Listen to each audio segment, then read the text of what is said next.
Hey everybody, gonna talk to you guys today about shockwave therapy. So, what is it? How does it work? What's it treat? What do we avoid with it? Let's get into it. So, shockwave therapy is the coolest piece of equipment ever to come to manual therapy. It makes all the other equipment out there look like a joke. So, I don't care if it's a TENS unit, I don't care if it's I don't know, what do people use these days? Ultrasound, which isn't even effective, has no therapeutic value, but is a therapeutic device to see things under the skin.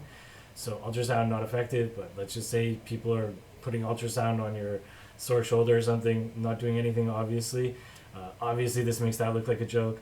It makes the Dr. Ho's machine look like a joke. It makes I don't know, hot stones or something like that look like a joke. Generally, there's no piece of equipment out there that is comparable to this in manual therapy. The second part about it is it picks up all the slack where a massage therapist can't be effective. So, in massage therapy, we are super effective at treating all kinds of stuff. One of the things we're not the greatest at treating is tendinitis. Tendinitis, the reason is there's not good blood flow for tendons. So once they get damaged, it's really hard to get them to heal sufficiently. Usually they just heal poorly, which means they lay down scar tissue instead of the original tissue that was there. And so um, orthopedic surgeons love it. So before ever doing any tendon surgeries, they should be trying shockwave therapy or at least assessing it to see if it's a possibility. Um, so what we would have done in massage therapy is we would have friction the tendon, try to break it down, and then hopefully hope that it heals sufficiently better.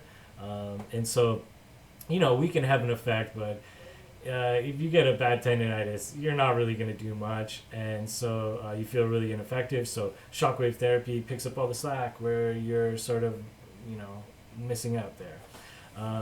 Anyways, what is shockwave therapy? How does it work? So, shockwave therapy invented in the 80s to break up kidney stones. Basically, what it is it is a percussion device. Like a compressor. So, what it does is you've got like this compressor over here, this little box. It sends the signal down the gun. In the gun, there's a tube with a little ceramic piece that bounces back and forth. So what it does is it shoots it back and forth inside the gun. The top here produces sound waves. So depending on the different tops, you'll get different depths of sound and dispersion. But it's always radio with the device that I use in my clinic. The one they used to break up kidney stones is a targeted device. So instead of just starting off strong and then slowly dying out as it goes into the body, the sound wave, it passes through the body and specifically hits a targeted spot. So which would be where your kidney stone is, which would break that down. And they would probably use an ultrasound to see that they're actually having an effect in breaking that down. So again, there's where you actually can use ultrasound as an effective modality. How does it work with the radio signal? So what happens is sound wave comes down. Imagine your body as a pool of water. So if your tissue's healthy, it's just going to absorb it. You're not going to feel barely anything. Probably just feel like a good one of those like thumper machines or something. But if the tissue's unhealthy, right? If it's got knots, scar tissue, adhesions, trigger point, tendinitis, fascial restrictions, anything that's not supposed to be there and restricted, it's going to create a ripple in the tissue. And as the ripple comes up, another sound wave is going to come down with a counterforce, and it's going to create a microscopic tear. So basically, in simple form, what's it doing to the area? It's meat tenderizing the area. So it's breaking it down, and it's drawing the blood. So usually how we know if we're doing a good job is we'll start seeing little red dots come to the surface of blood. What that is like explosion of the capillary, right? So the blood had nowhere to go, and so it exploded, and it's just good because what we want to do is we want to meat tenderize, get the blood in there, right? So that it actually heals properly, right? So instead of laying down scar tissue, it heals with like proper tissue cells. And so yeah, it's gonna get rid of anything that's not supposed to be there. It's gonna really pick up the slack where manual therapy sort of can't be so effective. What does it feel like? It feels like a jackhammer. It sounds like a jackhammer. People who have tattoos say it sort of feels like you're getting a tattoo sometimes. Um, it can depend what you're working on, what the sensation is, right? So obviously tendonitis, it's probably the more of the painful conditions that you could treat with it, but you could hit a trigger point or anything with it.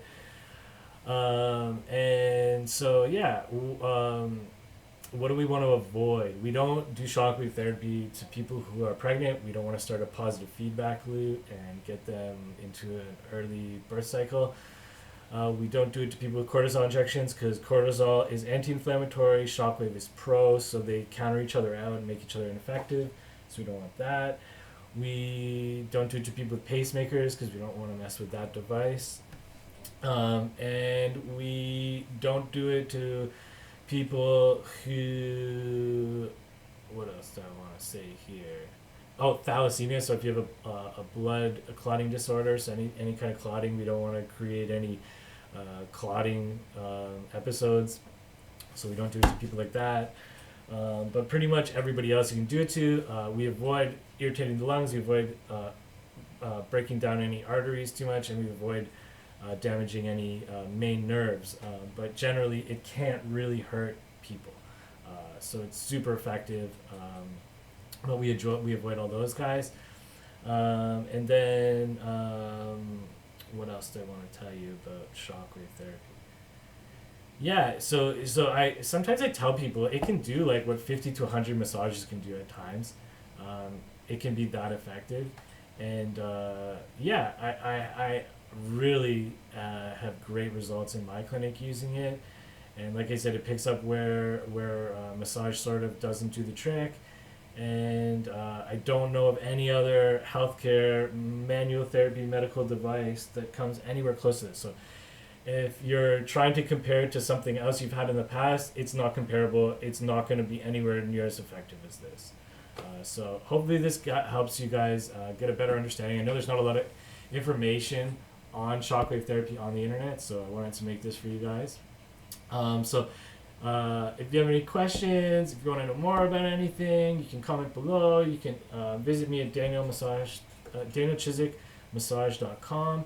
You can send me an email, and yeah, smash up the like, subscribe to the channel, comment below, and hit up the notification bell, and hopefully you guys have a great day. All right, take care.